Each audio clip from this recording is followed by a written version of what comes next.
Hello Sitaram IAS tutorials Telugu ఛానల్కి welcome. So ఈరోజు ఈ వీడియోలో మనం complete international relations July month vision current affairs కంప్లీట్గా చదువుదాం. సో ఫస్ట్ టాపిక్ వచ్చేసి ఇండియా ఇంకా శ్రీలంక.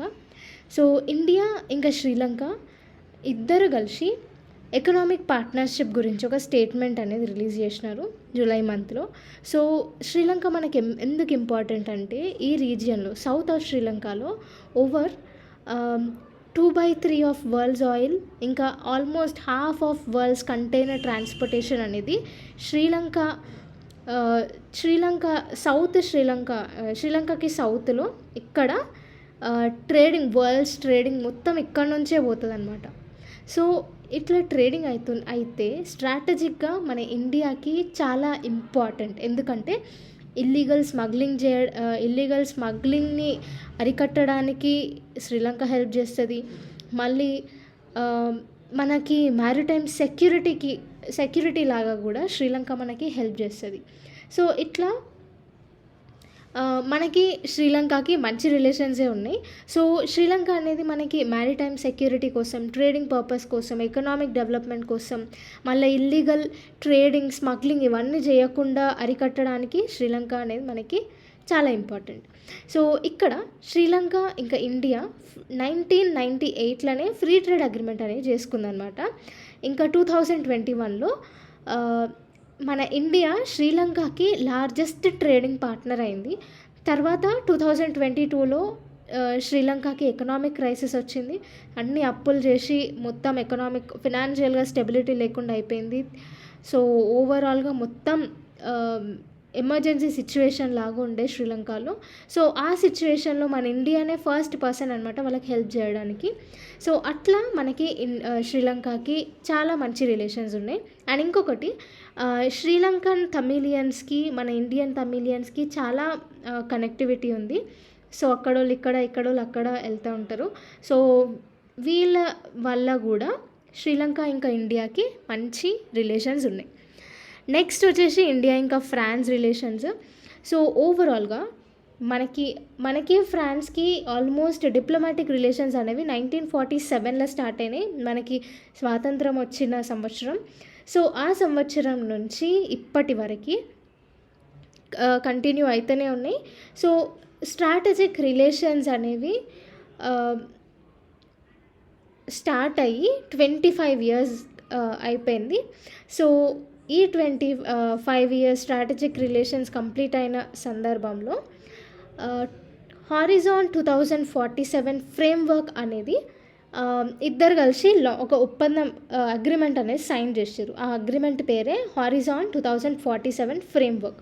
సో దీని ప్రకారం ఇండియాకి ఇంకా ఫ్రాన్స్కి గుడ్ ట్రేడ్ రిలేషన్స్ని పెంపొందించడం కోసం, టెక్నాలజీ ట్రాన్స్ఫర్ చేయడం కోసం, అంటే డిఫెన్స్ సెక్టర్లో పనికొస్తుంది, న్యూక్లియర్ ఎనర్జీలో పనికొస్తుంది, స్పేస్ సెక్టర్లో పనికొస్తుంది, ఈ అన్నిట్లో టెక్నాలజికల్ ట్రాన్స్ఫర్ ప్రమోట్ చేయడం కోసం, మళ్ళీ షెంజన్ వీసా ప్రొవైడ్ చేయడం కోసం. ఇక్కడ షెంజన్ వీసా అంటే టెంపరరీ వీసా అనమాట. సో ఇక్కడ మన వాళ్ళు అక్కడ వెళ్ళి వర్క్ చేసుకోవచ్చు 5 years వరకు. 5 years తర్వాత మళ్ళీ రిటర్న్ రావచ్చు. అది Schengen visa. So Schengen visa కూడా ఈ హారిజాన్ ఫ్రేమ్వర్క్ కింద ప్రొవైడ్ చేస్తుంది ఫ్రాన్స్. సో ఇవన్నీ డిఫెన్స్, న్యూక్లియర్ ఎనర్జీ, ఇంకా స్పేస్, మళ్ళీ సింగిల్ యూజ్ ప్లాస్టిక్ని ఎలిమినేట్ చేయడం, ఇవన్నీ ఫ్రేమ్వర్క్లో ముఖ్య అంశాలు అన్నమాట. సో ఇక్కడ 1947లో డిప్లొమాటిక్ రిలేషన్స్ మన ఇండియా ఫ్రాన్స్తో స్టార్ట్ చేసింది. తర్వాత 1954లో ఢిల్లీ ట్రీటీ అయింది. సో దాన్నే ఢిల్లీ ట్రీటీ ఆఫ్ 1954 అంటారు. సో ఆ ట్రీటీ ప్రకారం 5 ఫ్రెంచ్ ఏరియాస్, ఇండియాలో ఉన్న 5 ఫ్రెంచ్ ఏరియాస్ని ఫ్రాన్స్ తిరిగి ఇచ్చేసింది అనమాట మనకి. సో ఈ ఢిల్లీ డిక్లరేషన్ కింద. అండ్ ఫ్రెంచ్ అనేది ఇప్పుడు డిఫెన్స్ ఎక్విప్మెంట్ కొనడంలో సెకండ్ లార్జెస్ట్ ఎక్స్పోర్టర్ అనమాట. ఫస్ట్ మనం ఎక్కువ డిఫెన్స్ ఎక్విప్మెంట్స్ రష్యా నుంచి కొంటాం, దాని తర్వాత ఫ్రాన్స్, దాని తర్వాత యుఎస్. ఓకే, సో ఫ్రాన్స్ అనేది second largest defence exporter for India. Okay, next topic వచ్చేసి నైబర్హుడ్ ఫస్ట్ పాలసీ. సో ఇక్కడ మనం అంటే మనం వేరే కంట్రీస్తోని మంచిగా, మన కంట్రీ ఫస్ట్ సేఫ్గా ఉండాలంటే వేరే నేబర్హుడ్ కంట్రీస్తో మంచి సత్సంబంధాలు ఏర్పరచుకోవాలి. సో ఇండియా అనేది నేబర్హుడ్ ఫస్ట్ పాలసీ ఇంట్రడ్యూస్ చేసింది. సో ఇంట్రడ్యూస్ చేస్తూ 5 ప్రిన్సిపల్స్ అనేది యూజ్ చేస్తుంది. ఫస్ట్ వచ్చేసి సమ్మాన్ అంటే రెస్పెక్ట్, నెక్స్ట్ సంవాద్ అంటే డైలాగ్, నెక్స్ట్ శాంతి పీస్, నెక్స్ట్ సమృద్ధి అంటే ప్రాస్పెరిటీ, నెక్స్ట్ సంస్కృతి కల్చర్. సో ఇవన్నీ రెస్పెక్ట్ చేస్తూ, పీస్ ప్రమోట్ చేస్తూ, ప్రాస్పెరిటీ, మళ్ళీ కల్చర్ని అప్లిఫ్ట్ చేస్తూ నేబర్హుడ్తోని మంచి కనెక్టివిటీ అనేది ఎస్టాబ్లిష్ చేస్తుంది. సో కోవిడ్ పాండమిక్లో ఆపరేషన్ మైత్రి అనేది ఇండియా లాంచ్ చేసింది. నేపాల్ వాళ్ళకి కొంచెం హ్యుమానిటేరియన్ అసిస్టెన్స్ ప్రొవైడ్ చేయడం కోసం. మళ్ళీ ఆఫ్ఘనిస్తాన్కి, మాల్దీవ్స్కి, మళ్ళీ భూటాన్కి ఇండియా అనేది ఇన్ఫ్రాస్ట్రక్చర్ డెవలప్మెంట్ కోసం కొంచెం హెల్ప్ చేసిందనమాట. అండ్ శ్రీలంక కూడా మన నైబర్హుడ్ కంట్రీయే కదా. సో శ్రీలంక 2022లో తీవ్రంగా ఫైనాన్షియల్ క్రైసిస్లో ఉండే. సో ఆ సిచ్యువేషన్లో మన ఇండియా వాళ్ళకి అవసరమైన బేసిక్ రిక్వైర్మెంట్స్, నెసెసిటీస్ అవన్నీ ప్రొవైడ్ చేసింది. సో అట్లా ఓవరాల్గా ఇవి కొన్ని ఎగ్జాంపుల్స్ అనమాట. నైబర్హుడ్ ఫస్ట్ పాలసీ మనం యాక్టివ్గా అంటే ప్రాక్టికల్గా ఇంప్లిమెంట్ చేయడానికి ఇవి ఎగ్జాంపుల్స్. నెక్స్ట్ జూలై మంత్లో ఒక కమిటీ, ఎక్స్టర్నల్ కమిటీ అనేది ఫామ్ అయింది. సో ఆ కమిటీ 22nd రిపోర్ట్ అనేది ఈ నేబర్హుడ్ ఫస్ట్ పాలసీ కింద ఇంట్రడ్యూస్ చేసిందనమాట. సో అందుకు ఈ టాపిక్ అనేది న్యూస్లో ఉంది. నెక్స్ట్ టాపిక్ వచ్చేసి India's energy diplomacy. So India అనేది పవర్ ట్రేడింగ్ని ఎంకరేజ్ చేయడం కోసం మంచి సత్సంబంధాలు సౌత్ ఈస్ట్ ఏషియన్ కంట్రీస్తో స్టార్ట్ చేస్తుంది అనమాట. సో పవర్ ట్రేడింగ్ అంటే ఏంటి అంటే ఎనర్జీ డిప్లొమసీ అన్న పవర్ ట్రేడింగ్ అన్న ఆల్మోస్ట్ ఒకటే. సో పవర్ ట్రేడింగ్ అంటే మనము ఎలక్ట్రిసిటీని, లేకపోతే హైడ్రోలాజికల్ ఎలక్ట్రిసిటీ, ఇట్లా వేరియస్ టైప్స్ ఆఫ్ పవర్ని మనం ఎక్స్పోర్ట్ చేయడం, ట్రాన్స్పోర్ట్ చేయడం, ఇదంతా ఎనర్జీ డిప్లొమసీలో భాగమే అనమాట. సో ఎనర్జీ డిప్లొమసీ ఉంటే ఏం ఫైదా అంటే, ఇప్పుడు మనం వేరే వాళ్ళకి దేంట్లో అయినా యూజ్ అవుతున్నామంటే వాళ్ళు కూడా మనకి ఎప్పుడైనా యూజ్ చేస్తారు కదా, పనికి వస్తారు కదా. మళ్ళీ ఇంకొకటి వాళ్ళ కంట్రీస్లో మన ట్రేడ్ కానీ, కల్చరల్ బాండ్స్ కానీ, గుడ్ రిలేషన్స్ ఏర్పాటు అవుతాయి అన్నమాట. సో ఎనర్జీ డిప్లొమసీలో so south east Asian countries energy డిప్లొమసీలో ఒక భాగం. సో ఇండియా అనేది భూటాన్, నేపాల్, ఇంకా బంగ్లాదేశ్కి పవర్ ఎక్స్పోర్ట్ చేస్తుంది. మళ్ళీ TAPI pipeline. So TAPI pipeline అంటే Turkmenistan, Afghanistan, Pakistan and India. So TAPI పైప్లైన్ని లాంచ్ చేసింది. సో దీని కింద న్యాచురల్ గ్యాస్ని తుర్క్మెనిస్తాన్ నుంచి ఆఫ్ఘనిస్తాన్, ఆఫ్ఘనిస్తాన్ నుంచి పాకిస్తాన్ అండ్ పాకిస్తాన్ నుంచి ఇండియాకి ట్రాన్స్పోర్టేషన్ అవుతుంది అనమాట. సో అది తాపీ పైప్లైన్. మళ్ళీ నెక్స్ట్ వచ్చేసి ఇండియా అనేది యుఎస్ ఇంకా జపాన్తో న్యూక్లియర్ డీల్స్ పెట్టుకుంది. మళ్ళీ ఇండియా భూటాన్లో హైడ్రోలాజికల్ పవర్ ప్లాంట్స్ నుంచి పవర్ ఇంపోర్ట్ చేసుకుంటుంది. సో ఇవన్నీ పవర్ డిప్లొమసీలో భాగమే, ఎనర్జీ డిప్లొమసీలో భాగమే. సో ప్రజెంట్ ఇండియా అనేది ఎక్కువ ఇంట్రెస్ట్ ఇన్నోవేషన్స్లో, టెక్నాలజికల్ డెవలప్మెంట్లో, ఇంకా ఇన్ఫ్రాస్ట్రక్చర్ డెవలప్మెంట్లో ఎక్కువ ఫోకస్ చేస్తుంది అనమాట. సో దానివల్ల ఏమవుతుంది అంటే మనం ఆత్మనిర్భర్ భారత్ అనేది అచీవ్ చేస్తాం. ఇంకా మనం బిజినెస్ ఆపర్చునిటీస్ని ప్రమోట్ చేస్తాం అనమాట.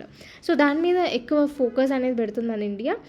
నెక్స్ట్ టాపిక్ వచ్చేసి strengthening multilateral development banks. So ఇప్పుడు మల్టీలేటరల్ డెవలప్మెంట్ బ్యాంక్స్ అంటే కొన్ని కంట్రీస్ అన్నీ కలిసి, అంటే సేమ్ రీజియన్కి కానీ, సేమ్ కాంటినెంట్కి సంబంధించింది కానీ, సేమ్ కల్చరల్ బాండ్స్ ఉన్నా కానీ, సో ఒక టైప్ ఆఫ్ బ్యాక్గ్రౌండ్ ఉన్న కంట్రీస్ అన్నీ కలిసి ఒక దగ్గరకు వచ్చి ఒక బ్యాంక్ని ఎస్టాబ్లిష్ చేసి దాని షేర్ హోల్డర్స్ అయితే ఆ బ్యాంక్ని మల్టీలేటరల్ డెవలప్మెంట్ బ్యాంక్ అని అంటాం. సో ఇప్పుడు సౌత్ ఏషియన్ కంట్రీస్ ఉన్నాయి, మనకి ఏషియన్ డెవలప్మెంట్ బ్యాంక్ అనేది ఒక మల్టీలేటరల్ డెవలప్మెంట్ బ్యాంక్ అనమాట. కాకపోతే యుఎస్, చైనా కూడా, చైనా ఆల్మోస్ట్ మనకు సౌత్ ఏషియన్ కంట్రీయే, కాకపోతే యుఎస్ కూడా షేర్ హోల్డర్ అనమాట. అట్లా కొన్ని డెవలప్డ్ కంట్రీస్ కూడా వచ్చి షేర్స్ తీసుకుంటాయి అనమాట. సో అట్లా డిఫరెంట్ కంట్రీస్ ఒక దగ్గరకు వచ్చి బ్యాంక్ అనేది డెవలప్ చేస్తే దాన్ని మల్టీలేటరల్ డెవలప్మెంట్ బ్యాంక్ అని అంటాం. సో వరల్డ్ బ్యాంక్ అనేది ఒక example of multilateral development bank. మళ్ళీ Asian Development Bank, New Development Bank, Asian Infrastructure Investment Bank, ఇవన్నీ multilateral development bank examples. So ఇవి ఫైనాన్షియల్ క్రైసిస్ అయినప్పుడు మెంబర్ కంట్రీస్కి వాళ్ళ కంట్రీస్ అంటే వాళ్ళ ఏ షేర్ హోల్డర్స్ ఉంటారో వాళ్ళందరూ ఆ కంట్రీస్కి మళ్ళీ హెల్ప్ చేస్తుంది. మళ్ళీ ఏమన్నా ప్రాబ్లమాటిక్ సిచ్యువేషన్స్ ఉంటే ఫినాన్స్ అనేది చాలా తక్కువ ఇంట్రెస్ట్ రేట్కి వడ్డీ ఇస్తుంది అనమాట. సో అట్లా మల్టీలేటరల్ బ్యాంక్స్ అనేవి హెల్ప్ చేస్తూ ఉంటాయి. అండ్ ఇంకొకటి, ఒక డెవలప్డ్ కంట్రీ లాగా మారడానికి తగిన స్ట్రాటజీస్, డెవలప్మెంట్ పాలసీస్, ఇవన్నిటికీ కూడా మల్టీలేటరల్ బ్యాంక్ హెల్ప్ చేస్తుంది అనమాట. ఓకే, సో ఇక్కడ ఒక ఇండిపెండెంట్ ఎక్స్పర్ట్ గ్రూప్ అనేది G20 కింద ఫామ్ అయిందనమాట. G20 ప్రెసిడెంట్ ఎవరు? ఇండియా. సో ఇండియన్ ప్రెసిడెన్సీ కింద ఒక ఇండిపెండెంట్ ఎక్స్పర్ట్ గ్రూప్ అనేది మల్టీలేటరల్ డెవలప్మెంట్ బ్యాంక్స్ కోసం ఫామ్ అయింది. సో ఆ రిపోర్ట్ ఏమని ఇస్తుందంటే ఒక ట్రిపుల్ అజెండా ఇస్తుంది. సో ఆ ట్రిపుల్ అజెండా ఏంది అంటే, ఫస్ట్ వచ్చేసి ఎక్స్ట్రీమ్ పావర్టీని ఎలిమినేట్ చేయాలి మల్టీలేటరల్ బ్యాంక్స్. మళ్ళా షేర్డ్ ప్రాస్పెరిటీ. సో ఆ మల్టీలేటరల్ బ్యాంక్ అంటే ఒక గ్రూప్ ఆఫ్ కంట్రీస్ కదా, ఆ గ్రూప్ ఆఫ్ కంట్రీస్ అన్నీ ప్రాస్పెరిటీగా అంటే అభివృద్ధి చెందడం మెయిన్ ఏంలాగా పెట్టుకోవాలి అని చెప్తుంది. మళ్ళీ నెక్స్ట్ గ్లోబల్ పబ్లిక్ గూడ్స్ని డెవలప్ చేయాలి, కాంట్రిబ్యూట్ చేయాలి, అంటే ఎక్స్పోర్ట్స్ ఎక్కువ చెయ్యాలి అనేసి దీంట్లో ఇంప్రూవ్ చేయాలి అనేసి మల్టీలేటరల్ డెవలప్మెంట్ బ్యాంక్కి ఈ రికమెండేషన్స్ అనేవి ఇస్తుంది. ఓకే, నెక్స్ట్ టాపిక్ వచ్చేసి షాంఘై కోఆపరేషన్ ఆర్గనైజేషన్ లేదా SCO. సో SCO అనేది ఒక ఇంటర్ గవర్నమెంటల్ బాడీ అనమాట. సో దీని మెంబర్ కంట్రీస్ వచ్చేసి total 9 members. Russia, India, China, Uzbekistan, Kyrgyzstan, Kazakhstan, Pakistan, Tajikistan, Iran, ఇవన్నీ SCO మెంబర్స్. సో రీసెంట్గా ఇరాన్ కూడా ఫుల్ మెంబర్ అయింది 2023 SCO సమ్మిట్లో. సో 2023 SCO సమ్మిట్ అనేది వర్చువల్గా ఇండియన్ ప్రెసిడెన్సీ కింద అయింది. సో దీని థీమ్ వచ్చేసి టువర్డ్స్ సెక్యూర్ SCO. సో దీని ఫుల్ ఫామ్ వచ్చేసి security, economic development, connectivity, unity, respect for sovereignty and territorial integrity and environmental protection. So ఇది మేజర్గా SCO సమ్మిట్ థీమ్ అనమాట. సో ఇండియన్ గవర్నమెంట్ అనేది న్యూ ఢిల్లీ డిక్లరేషన్ అనేది ఒకటి ఇంట్రడ్యూస్ చేసింది. సో ఆ డిక్లరేషన్ కింద మెయిన్ ఆబ్జెక్టివ్స్ ఏంటి అంటే, ఫస్ట్ టెర్రరిజంకి అగేన్స్ట్గా SCO కోఆపరేషన్ అందరు కలిసి ఫైట్ చేయాలంటుంది. మళ్ళా రాడికలైజేషన్ని మొత్తం తీసేసేయాలని చెప్తుంది. సస్టైనబుల్ లైఫ్ స్టైల్ని ఇంప్లిమెంట్ చేయాలి, ఇంకా గ్రీన్ టెక్నాలజీస్ని ఇంప్లిమెంట్ చేసి డిజిటల్ ట్రాన్స్ఫర్మేషన్ చేయాలి, క్లైమేట్ చేంజ్కి హెల్ప్ చేయాలి, ఇంకా మిల్లెట్స్ని ఎక్కువ ప్రొడ్యూస్ చేయాలి. ఇవన్నీ న్యూఢిల్లీ డిక్లరేషన్ కింద ఇండియా యొక్క డిమాండ్స్ అనమాట. ఓకే, సో అందుకు రీసెంట్గా SCO సమ్మిట్ అనేది అయింది. ఓకే, సో అందులో న్యూఢిల్లీ డిక్లరేషన్ అనేది ఇండియా ఇంట్రడ్యూస్ చేసింది. సో దీనికి ప్రెసిడెంట్ కూడా ఇండియానే, G20కి ప్రెసిడెంట్ కూడా మన ఇండియానే. ఓకే, నెక్స్ట్ టాపిక్ వచ్చేసి black see grain deal. So ఈ డీల్ అనేది రష్యాకి ఇంకా యుక్రెయిన్కి మధ్యలో జరిగిన డీల్. సో గ్లోబల్గా రష్యా యుక్రెయిన్ వార్ అవుతున్నప్పుడు గ్లోబల్గా ఫుడ్ ఇన్సెక్యూరిటీ అనేది స్టార్ట్ అయిందనమాట. ఇంకా మన ఇండియాలో కూడా ఆయిల్ ప్రైసెస్, పెట్రోలియం ప్రైసెస్ మొత్తం సడన్గా రైజ్ అవ్వడం స్టార్ట్ అయింది. సో అట్లా కాకుండా ఫుడ్ ఇన్సెక్యూరిటీని కాపాడుతూ ఇన్ఫ్లేషన్ని ఓవర్కమ్ చేయడానికి యునైటెడ్ స్టేట్స్ ఇంకా టర్కీ ఇద్దరు కలిసి బ్లాక్ సీ గ్రెయిన్ డీల్ కోసం రష్యాని ఇంకా యుక్రెయిన్ని ఒప్పించారనమాట. సో ఈ బ్లాక్ సీ గ్రెయిన్ డీల్ ప్రకారం యుక్రెయిన్ ఇంకా రష్యా ఇద్దరు కలిసి ఫారెన్ ఎక్స్పోర్ట్స్ అనేవి చేయడానికి ready. Okay, so Ukraine export చేస్తున్నప్పుడు రష్యా అడ్డం పోదు, రష్యా ఎక్స్పోర్ట్ చేస్తున్నప్పుడు యుక్రెయిన్ అడ్డం పోదు అనమాట. సో ఈ ట్రేడ్ ఎక్స్పోర్ట్స్ అన్నీ బ్లాక్ సీలో జరుగుతాయి కాబట్టి బ్లాక్ సీ గ్రెయిన్ డీల్ అనేసి పేరు వచ్చింది. సో ఇది న్యూస్లో ఎందుకుంది అంటే రష్యా అనేది రీసెంట్గా బ్లాక్ సీ గ్రెయిన్ డీల్ని విత్డ్రా చేసుకుందనమాట. ఆల్రెడీ రష్యా ఈ రష్యా యుక్రెయిన్ వార్ స్టార్ట్ అయినప్పటి నుంచి ఇప్పటి వరకు Black see grain deal 2 times extend అయింది. సో థర్డ్ టైం రష్యా అనేది విత్డ్రా చేసుకుంది. ఎందుకంటే 2 రీజన్స్ ఉన్నాయి. ఫస్ట్ వచ్చేసి రష్యా ఏమంటుందంటే రష్యన్ ఎక్స్పోర్ట్స్ ఫర్టిలైజర్స్ రష్యాకి చేసిన ప్రామిస్ వెస్ట్ కంట్రీస్ ఇంప్లిమెంట్ చేస్తలేదు అని రష్యా వాదిస్తుంది. ఇంకొకటి ఏంటి అంటే యుక్రెయిన్ ట్రేడింగ్ చేస్తుంది. సో కానీ ఆ ట్రేడింగ్ మెయిన్గా హై ఇంకా మిడిల్ ఇన్కమ్ కంట్రీస్కి మాత్రమే చేస్తుంది. పువర్ కంట్రీస్కి ఓన్లీ 3% ట్రేడింగ్ అనేది చేస్తుంది. సో జనరల్గా వీళ్ళు ఈ అగ్రిమెంట్ చేసుకుంది ఫుడ్ ఇన్సెక్యూరిటీ, పువర్ కంట్రీస్ ఇంకా వల్నరబుల్ కంట్రీస్కి ఫుడ్ ఇన్సెక్యూరిటీ, ఇన్ఫ్లేషన్ ఇట్లాంటివి కాకూడదని చేసుకున్నారు. సో యుక్రెయిన్ అనేది ఓన్లీ 3% పువర్ కంట్రీస్కి మాత్రమే ఎక్స్పోర్ట్ చేస్తుంది. సో ఇదొక రీజన్.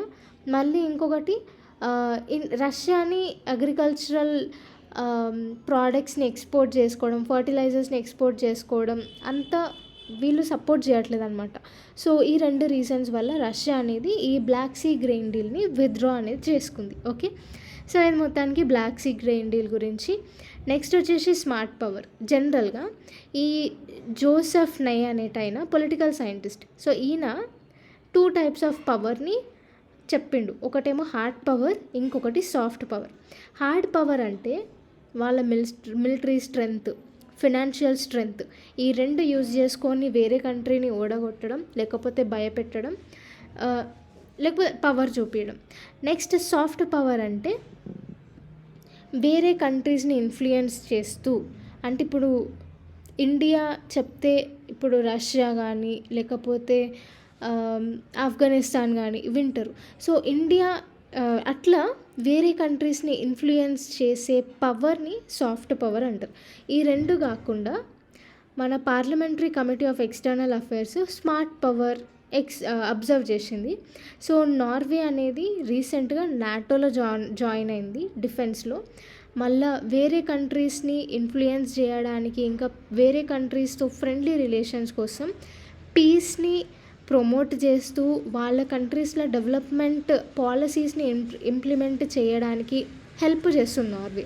అంటే ఏంది, ఒక దిక్కు నాటో డిఫెన్స్ సెక్టర్లో జాయిన్ అయింది, అంటే ఒక దిక్కు మిలిటరీ పవర్ గెయిన్ చేస్తూ ఇంకొక దిక్కు వేరే కంట్రీస్ని ఇన్ఫ్లుయెన్స్ చేస్తూ పోతుంది.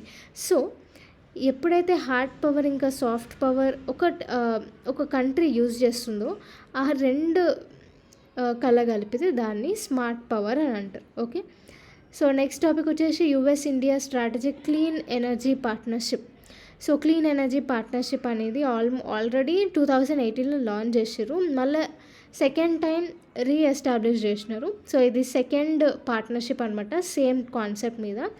సో ఏంది అంటే కొన్ని జాయింట్ స్టేట్మెంట్స్ అనేవి రిలీజ్ చేసింది. దీని కింద ఏంటి అంటే యుఎస్ ఇంకా India emerging renewable energy technology action ప్లాట్ఫామ్ని ఎస్టాబ్లిష్ చేస్తాయి. అంటే ఏంలే, రిన్యూవబుల్ ఎనర్జీ టెక్నాలజీస్ ఉంటాయి కదా, అవి ఇంకా అడ్వాన్స్డ్గా చేస్తూ యుఎస్ కొంచెం టెక్నాలజీ ట్రాన్స్ఫర్ కానీ అట్లా మనకు ఇండియాకి హెల్ప్ చేస్తుంది.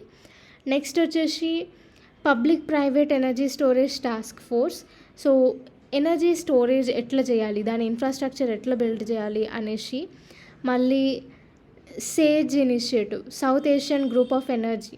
సో ఇది ఏంటి అంటే ఇండియన్ ఏజెన్సీస్ ఇంకా యుఎస్ నేషనల్ ల్యాబొరేటరీస్ ఇద్దరు కలిసి రీన్యూవబుల్ ఎనర్జీ, గ్రీన్ టెక్నాలజీస్ని ఎట్లా ఇంకా ఇంప్రూవ్ చేయాలి అనేసి ఇదొక ఇనిషియేటివ్ తీసుకొని వచ్చింది. ఇంకా developing net zero village in India. So మొత్తం జీరో కార్బన్ డైఆక్సైడ్ ప్రొడ్యూస్ చేయాలి, అట్లాంటి విలేజెస్ ఉండాలి అంటే దాన్నే నెట్ జీరో విలేజెస్ అంటారు. సో ఏ విలేజ్ అయితే మొత్తం overall zero carbon rate produce చేస్తుందో దాన్ని నెట్ జీరో విలేజెస్ అంటారు. సో నెట్ జీరో విలేజెస్ కోసం కూడా ట్రాన్స్ఫార్మ్ చేయడానికి 2 కంట్రీస్ కలిసి వర్క్ చేస్తున్నాయి. ఇంకొకటి కార్బన్ క్యాప్చర్. సో కార్బన్ని ఒక సిలిండర్ లాంటి కంటైనర్స్లో క్యాప్చర్ చేసి అండర్ గ్రౌండ్లో పెడతారనమాట. సో అది ఎప్పుడైనా వేరే ఇండస్ట్రియల్ ప్రాసెస్కి అవి యూజ్ చేస్తారనమాట తర్వాత. సో అట్లా కార్బన్ క్యాప్చర్ని ప్రమోట్ చేస్తూ కార్బన్ యూటిలైజేషన్ ఇంకా స్టోరేజ్ని ఇంక్రీజ్ చేస్తూ కొన్ని టెక్నాలజికల్ అడ్వాన్స్మెంట్స్ అవన్నీ ఏమంటారు ఇన్నోవేట్ చేయడానికి కొన్ని స్ట్రాటజీస్ అనేవి డెవలప్ చేస్తున్నారు. స్ట్రాటజీస్, ప్లాన్స్ ఇవన్నీ. సో దీని కింద యుఎస్ ఇంకా ఇండియా ఇద్దరు కలిసి క్లీన్ ఎనర్జీ పార్ట్నర్షిప్ అనేది ప్రమోట్ చేస్తున్నారు. సో రీట్యాప్ ఒకటి ఇనిషియేటివ్, సేజ్ ఇనిషియేటివ్ ఒకటి, net zero villages in India ఒకటి, carbon capture utilization and storage ఒకటి, మళ్ళీ public private energy storage task force. So ఇవన్నీ కొన్ని ఇనిషియేటివ్స్ అనమాట. నెక్స్ట్ వచ్చేసి ఇండియా ఇంకా యుఏఈ. సో రీసెంట్గా ఓవరాల్గా ఫైనాన్షియల్ క్రైసిస్ ఉంది ఓవరాల్ వరల్డ్లో. సో దానికి ఇప్పుడు యుఎస్ డాలర్స్ ఎక్కువ వాల్యూ అనేది మొత్తం పెరిగిపోయింది కాబట్టి మన ఇండియన్ రూపీ ఇంకా వేరే కంట్రీస్ కరెన్సీ అనేది వాల్యూ తగ్గిపోతూ వస్తుంది. సో యుఎస్ కరెన్సీలో ట్రేడ్ చేయకుండా లోకల్ కరెన్సీలో ట్రేడ్ చేస్తే ఫారెన్ ఎక్స్చేంజ్ రిజర్వ్స్ అట్లే ఉంటాయి, ఇక్కడ ట్రేడింగ్ అనేది ఇంప్రూవ్ అవుతూనే ఉంటుంది. సో ఈ కాన్సెప్ట్ లోకలైజేషన్ అంటే local currency settlement system. So ఇది ఇండియా ఇంకా యుఏఈ ఇంప్లిమెంట్ చేసినాయి అనమాట. ఇండియా ఏమో రూపీతోని తీసుకుంటుంది, యుఏఈ ఏమో దిర్హం వాళ్ళ కరెన్సీతోని ట్రేడ్ చేస్తుంది అనమాట. సో ఇట్లా ట్రేడ్ చేసేటప్పుడు కొన్ని పాలసీస్ తీసుకురావాలి కదా. సో ఆ పాలసీసే ఈ local currency settlement system. So రీసెంట్గా ఈ సిస్టమ్ని ఇంప్లిమెంట్ చేయడానికి సైన్ చేసినారనమాట 2 కంట్రీస్. అందుకు ఈ 2 కంట్రీస్ న్యూస్లో ఉన్నాయి. నెక్స్ట్ టాపిక్ వచ్చేసి Bay of Bengal initiative for multi sectoral technical and economic cooperation, BIMSTEC అనమాట. సో ఈ పేర్లోనే అర్థమవుతుంది. బిమ్స్టెక్ అంటే బే ఆఫ్ బెంగాల్ చుట్టుముట్టు ప్రాంతాలు కంట్రీస్ ఉంటాయి కదా, అవన్నీ ఎకనామిక్ కోఆపరేషన్ అంటే ట్రేడ్ని ఎకనామీని ప్రమోట్ చేస్తూ పాలసీస్ అవన్నీ తీసుకొని వస్తుంది. ఇంకా టెక్నికల్ అడ్వాన్స్మెంట్ డిఫెన్స్ సెక్టర్లో కానీ ఇన్నోవేషన్స్లో కానీ technical knowledge sharing security purpose కోసం డిఫెన్స్ సెక్టర్లో ఒకరికొకరు హెల్ప్ చేయడం కోసం ఈ బిమ్స్టెక్ అనేది ఫామ్ అయింది. సో బిమ్స్టెక్కి ఓవరాల్గా 7 మెంబర్ కంట్రీస్ ఉన్నాయి. ఆ 7 మెంబర్స్ వచ్చేసి Bhutan, Bangladesh, India, Sri Lanka, Thailand, Myanmar ఇంకా నేపాల్. సో ఇది రీసెంట్గా బిమ్స్టెక్ ఫారెన్ మినిస్టర్స్ అందరు కలిసేసి థాయిలాండ్లో ఉన్న బ్యాంకాక్ రీజియన్లో పోయి మీటింగ్ పెడతారనమాట. సో ఆ మీటింగ్లో ఇండియా అనేది ఫస్ట్ టైం ఈ ఫారెన్ మినిస్టర్స్ మీటింగ్లో పార్టిసిపేట్ చేసిందనమాట. సో అందుకు ఇది న్యూస్లో ఉంది. నెక్స్ట్ టాపిక్ వచ్చేసి group of global crisis response group. So రీసెంట్గా United Nation secretary general, so ఈ బాడీ అనేది ఈ group of global crisis response group అనేది 2022లో సెటప్ చేసింది. దీనివల్ల ఏంటి అంటే ఇప్పుడు వల్నరబుల్ కంట్రీస్ ఏవైతే ఉంటాయో ఫైనాన్షియల్ క్రైసిస్ ఉన్నప్పుడు కానీ, వార్ సిచ్యువేషన్స్ కానీ, లేకపోతే ఇంకా ఏమన్నా న్యాచురల్ కలామిటీస్, ఫుడ్ ఇన్సెక్యూరిటీ, ఇవన్నీ ఇట్లాంటి క్రైసిస్ ఉన్నప్పుడు ఈ గ్రూప్ అనేది పోయి వాళ్ళకి హెల్ప్ చేస్తుంది అనమాట. హెల్ప్ చేసి ఇంటర్నేషనల్ లెవెల్లో ఏమన్నా సొల్యూషన్స్ ఉంటే అవి స్ట్రాటజీస్ అవన్నీ డెవలప్ చేసి ఆ కంట్రీస్ని సేవ్ చేస్తుంది. సో ఇండియా కూడా ఈ గ్రూప్లో రీసెంట్గా జాయిన్ అయింది, అందుకే ఈ టాపిక్ న్యూస్లో ఉంది. నెక్స్ట్ వచ్చేసి clean energy ministerial and mission innovation. So ఈ టాపిక్ పేర్లోనే అర్థమైపోతుంది, ఏం లేదు. క్లీన్ ఎనర్జీ కోసం ఈ 2 క్లీన్ ఎనర్జీ మినిస్టీరియల్ ఒకటి, mission innovation green technology innovation కోసం ఈ 2 మీటింగ్స్ అనేవి అయినాయి. ఈ రెండిటికి ఇండియానే హోస్ట్ చేసింది. సో ఈ రెండిటి థీమ్ కూడా ఒకటి, advancing clean energy together. So ఓవరాల్గా ఈ క్లీన్ ఎనర్జీ సిఈఎంకి ఎంఐకి 29 మెంబర్స్ ఉన్నారు. దాంట్లో ఇండియా కూడా ఒక పార్టీ. సో మెయిన్ ఏమేంటి, గ్రీన్ టెక్నాలజీస్ని ఇన్నోవేట్ చేస్తూ దాన్ని ప్రాక్టికల్గా ఇంప్లిమెంట్ చేస్తూ ఒక సస్టైనబుల్ లైఫ్ స్టైల్ని తీసుకురావడం దీని మెయిన్ ఉద్దేశం అన్నమాట. నెక్స్ట్ వచ్చేసి comprehensive and progressive agreement for trans Pacific partnership, CPTPP. So CPTPP అన్న ఫ్రీ ట్రేడ్ అగ్రిమెంట్ అన్న ఆల్మోస్ట్ ఒకటే. సో రీసెంట్గా యునైటెడ్ కింగ్డమ్ అనేది ఈ CPTPPలో జాయిన్ అవుతుంది. సో CPTPPలో ఓవరాల్గా ఫస్ట్ 11 కంట్రీస్ ఉంటాయి. ఆ 11 కంట్రీస్ వచ్చేసి Australia, Brunei, Canada, Chile, Japan, Malaysia, Mexico, New Zealand, Peru, Singapore, ఇంకా వియట్నాం.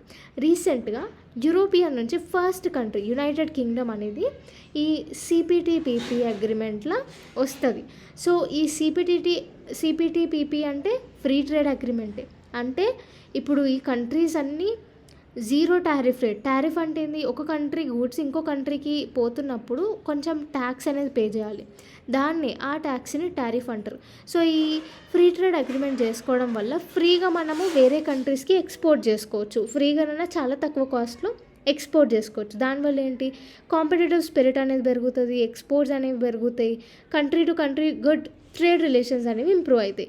కానీ మన ఇండియా అనేది దీంట్లో మెంబర్ కాదు. ఎందుకు అంటే ఇప్పుడు ఫ్రీ ట్రేడ్ అగ్రిమెంట్ ఇంప్లిమెంట్ చేస్తే మన ఇండియాలో మన ఇండియన్ డొమెస్టిక్ ఇండస్ట్రీ ఇంకా మ్యానుఫ్యాక్చరింగ్ ఇండస్ట్రీ 2 అనేవి మొత్తం ఖతం అయిపోతాయి. అందుకే ఇండియా అనేది CPTPP అగ్రిమెంట్లో పార్ట్ కాదు. నెక్స్ట్ టాపిక్ వచ్చేసి European sky shield initiative. So Russia ఇంకా యుక్రెయిన్ వార్ అయింది. సో అప్పుడు జర్మనీ అనేది చెప్తుంది కొత్త ఎక్విప్మెంట్స్, ఎయిర్ ఇంకా మిసైల్ డిఫెన్స్ సిస్టమ్కి సంబంధించి ఎక్విప్మెంట్స్ అనేవి క్రియేట్ చేయాలి అని ఈ యూరోపియన్ స్కై షీల్డ్ ఇనిషియేటివ్ అనేది లాంచ్ చేస్తుంది. సో దీని ప్రకారం ఏంటి అంటే నాటోని ఇంకా స్ట్రెంగ్తెన్ చేస్తూ డిఫెన్స్ ఎక్విప్మెంట్ ఇంకా మిసైల్స్ని ఇంకా టెక్నాలజికల్ అడ్వాన్స్మెంట్ మనం చేయాలి అనేసి ఈ ESSI అనేది ఇనిషియేటివ్ అనేది వచ్చింది. సో దీంట్లో ఇది న్యూస్లో ఎందుకు ఉందంటే రీసెంట్గా ఆస్ట్రియా ఇంకా స్విట్జర్లాండ్ ఇద్దరు ఈ ESSI అగ్రిమెంట్లో జాయిన్ అవుతారనమాట. నెక్స్ట్ టాపిక్ వచ్చేసి ఆక్నీ ఐలాండ్. సో ఆక్నీ ఐలాండ్స్ న్యూస్లో ఎందుకు ఉంది అంటే ఆక్నీ ఐలాండ్ ఇప్పుడు ప్రజెంట్ UK కంట్రోల్లో ఉంటుంది, అంటే అండర్ UK ఒక కంట్రీ అనమాట. కాకపోతే ఇప్పుడు ఆక్నీ ఐలాండ్ ఏమంటుంది అంటే UK నుంచి బయటికి వచ్చి నార్వే టెరిటరీ లాగా, సెల్ఫ్ గవర్నింగ్ టెరిటరీ లాగా అవ్వాలని ప్రపోజల్ పెడుతుంది. సో ఈ ఐలాండ్ అనేది north eastern Coast of Scotland north eastern Coast land దగ్గర ఉంటుంది. సో ఈ ఆక్నీ ఐలాండ్ టోటల్ 70 ఐలాండ్స్ అనమాట. దీంట్లో ఓన్లీ 20 ఐలాండ్స్లోనే ప్రజలు ఉంటారు, మిగతా 50 ఐలాండ్స్ అట్లే ఉంటాయి. సో అంటే ఓన్లీ 20 ఐలాండ్స్ అనేవి ఇన్హాబిటెడ్. సో మిగతా 50 ఐలాండ్స్లో ప్రజలు ఉండలేరు యాక్చువల్గా, మేబీ ఎన్విరాన్మెంటల్ ఇంకా క్లైమేట్ ఇష్యూస్ దానివల్ల. సో ఈ ఆక్నీ ఐలాండ్స్లో మనం ఏం నేర్చుకోవాలంటే ఆక్నీ ఐలాండ్స్కి 4 UNESCO వరల్డ్ హెరిటేజ్ సైట్స్ ఉన్నాయి. అవి ఏంటి అంటే స్కారా బ్రే, నెక్స్ట్ వచ్చేసి ring of Brodgar, next standing stones of Stenness, ఇంకొకటి మైషోవే ఛాంబర్ టాంబ్. సో ఈ 4 యునెస్కోస్ వరల్డ్ హెరిటేజ్ సైట్స్ అనమాట ఆక్నీ ఐలాండ్స్కి సంబంధించి. సో అయిపోయింది. దీంతో total July month international relations అనేవి కంప్లీట్ అయిపోయింది. Thank you for watching.